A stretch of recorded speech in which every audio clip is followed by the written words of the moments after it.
চাই আমরা জানি, কিছু নাবালক ছেলেদেরকে দিয়ে আড়ালে থেকে কিছু আওয়ামী লীগার যারা অত্যাচার নির্যাতন আগেও করেছে, এখনো নান্দাইলের পুরা এলাকায়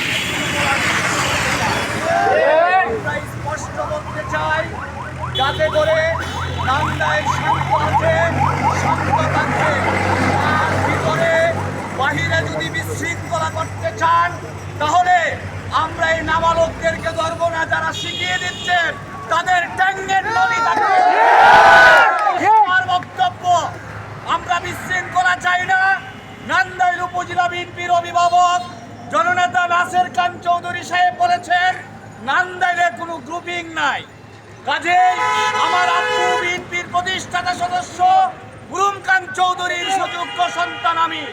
কাজেই নান্দাইলে কোনো বিশৃঙ্খলা সৃষ্টি করবে আওয়ামী লীগের দোসররা, সেটা বরদাস্ত করা হবে না।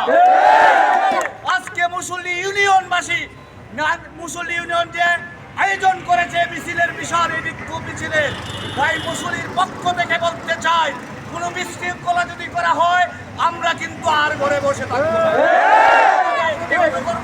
করবো। এ পর্যায়ে আপনাদের সামনে সংক্ষিপ্ত বক্তব্য রাখবেন ৭ নং মুসল্লি ইউনিয়ন বিএনপির সংগ্রামী সাধারণ সম্পাদক উমর ফারুক মাস্টার সাহেবকে।